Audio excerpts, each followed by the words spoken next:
भारत और नेपाल के बीच में जो कि दिव्यांग कप को लेकर लगातार जो 3 दिवसीय जो टूर्नामेंट है जो शुरू हुए थे, दूसरे दिन का शुभारंभ भिवानी महेंद्रगढ़ लोकसभा सांसद चौधरी धर्मवीर सिंह ने किया।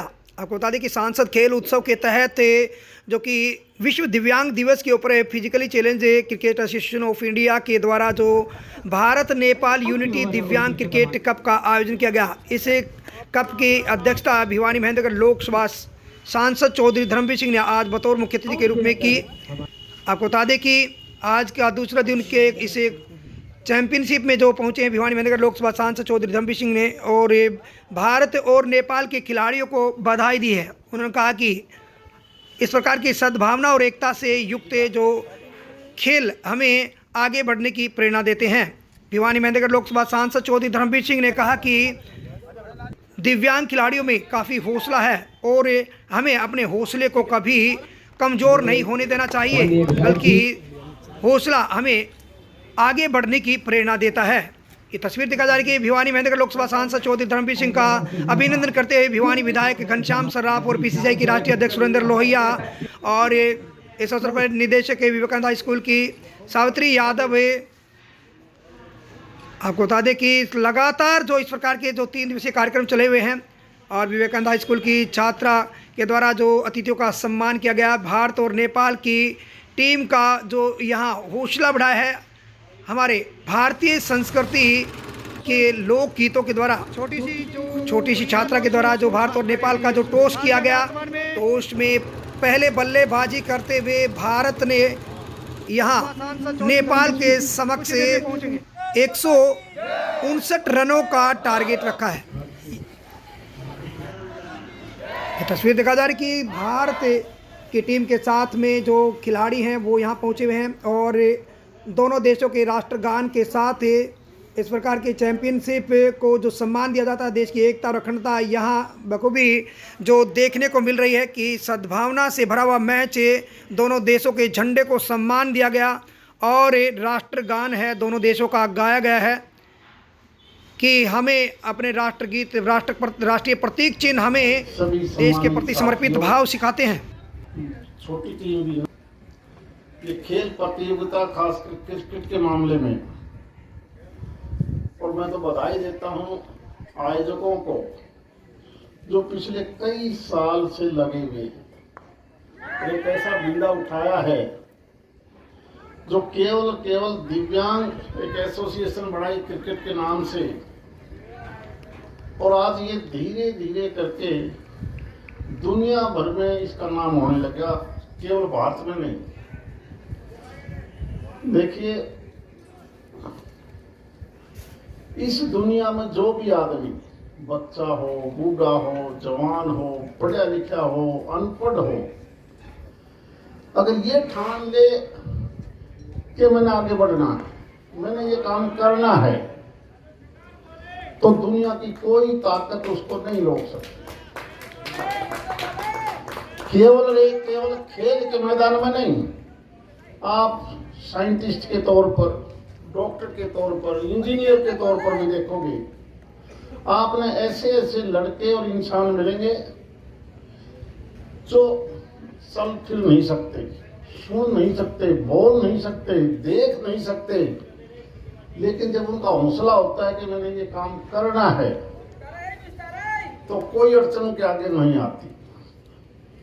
आप कई बार देखते हो कि यूपीएससी हो, सिविल सर्विसेज हो, जुडिशरी का मामला हो, ऐसे बच्चे न केवल पेपर क्लियर करते हैं बल्कि एक अच्छे सिस्टम में हिस्सा बन जाते हैं। वो देश दुनिया को रास्ता दिखाते हैं कि हम भी ये काम कर सकते हैं। आजकल सोशल मीडिया में आप देखते होंगे कई बच्चों के दोनों हाथ नहीं है, किसी के पैर नहीं है, तो भी एक अच्छे इंसान से ज्यादा वो काम करने में कामयाब हो जाते हैं। अच्छी टीम आई है, मुकाबला अच्छा है, इसलिए हमें शारीरिक तौर पर अगर कोई छोटी मोटी कमजोरी या बड़ी कमजोरी है तो उसको सोच के हौसला नहीं तोड़ना चाहिए। फिट इंडिया के नाम से, और सभी, चाहे वो खेल विभाग हो, प्रांत के हों, केंद्र के हों, एसोसिएशन ओलंपिक हो, फेडरेशन हो, इंडिया ही नहीं दुनिया जब फिट होगी शारीरिक रूप से, जब हम फिट होंगे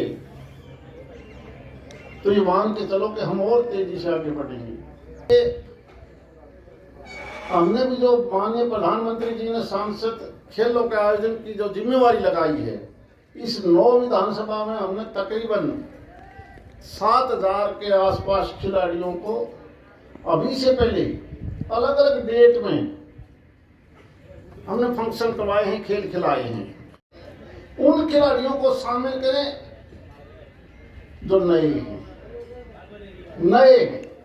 जिनके बड़े नाम हैं। ये कुश्ती का पहलवान है, ये कबड्डी का पहलवान है, ये अवार्ड ले आया कॉमनवेल्थ में, ओलंपिक में, उनको नहीं शामिल कर रहे हम नए कर रहे हैं। और ये उठा के बिल्कुल दोनों टीमों के बीच में दमदार मुकाबले में है। चौके और छक्के के साथ दिव्यांग खिलाड़ियों ने अपने दिव्यांग का यहाँ पर लोहा मनवाया है। तस्वीर दिखा जा रही है इंडिया की टीम यहाँ पर जो लगातार बढ़त लेती हुई और छक्का 2 दिन के मुकाबले इंडिया की टीम ने जीते हैं। पहले मुकाबले में 200 से देखा गया तो 6 रनों का टारगेट रखा था और दूसरे मुकाबले में जो दूसरे दिन इंडिया की टीम ने नेपाल की टीम के सामने 160 रनों का टारगेट रखा और उस टारगेट को नेपाल नहीं लांघ पाया और लगातार 2 मैच यहाँ पर नेपाल हार चुका है। आज फाइनल दिन में जो मुकाबले रहेंगे भारत और नेपाल के बीच में के बाद जो हमने डिसीजन लिया था बैटिंग का, तो बैटिंग करने के बाद जो हमारा टारगेट जो है 160 का हमने टारगेट दिया है नेपाल की टीम को। और यहाँ पे ग्राउंड से लेकर खाने से लेकर हर एक चीज़ परफेक्ट है, बहुत बढ़िया है और टूर्नामेंट भी बहुत अच्छा चल रहा है अभी हमारा बढ़िया। आज भारत ने टॉस जीतकर पहले बल्लेबाजी करने का निर्णय लिया और निर्धारित 20 ओवर में भारत ने 160 रन का टारगेट दिया नेपाल को। और ये India versus Nepal unity cup हो रहा है और PCCI की तरफ से जो फैसिलिटी हम लोगों को दी गई है, जैसे कि dress, accommodation, food, ground, refreshment, सारी facilities up to the mark हैं। और मैं धन्यवाद करना चाहूँगा श्री सुरेंद्र लोहिया जी का कि जिनके अथक प्रयासों की वजह से ये टूर्नामेंट सक्सेसफुल हुआ और आगे भी उनसे हमें यही आश्वासन है कि वो इस तरह की सीरीज। अग्रवाल जी का भी इसमें एक अहम रोल है, जो कि हैदराबाद क्रिकेट एसोसिएशन के प्रेसिडेंट हैं।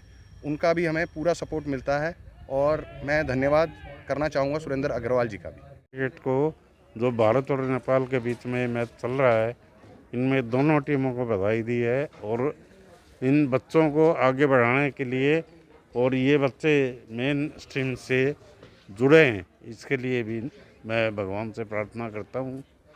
जिस प्रकार से बच्चों ने अपनी तन्मयता के साथ यहाँ पे प्रदर्शन किया है, ऐसा लगता है कि ये बच्चे आने वाले समय में देश का भविष्य और अपने देश का भविष्य ये तय करेंगे।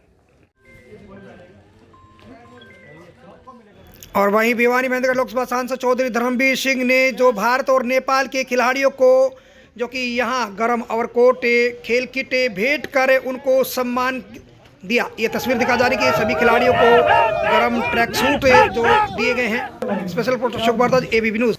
और दूसरे दिन भी इंडिया ने जो 58 रनों से यह मुकाबला जीत लिया है।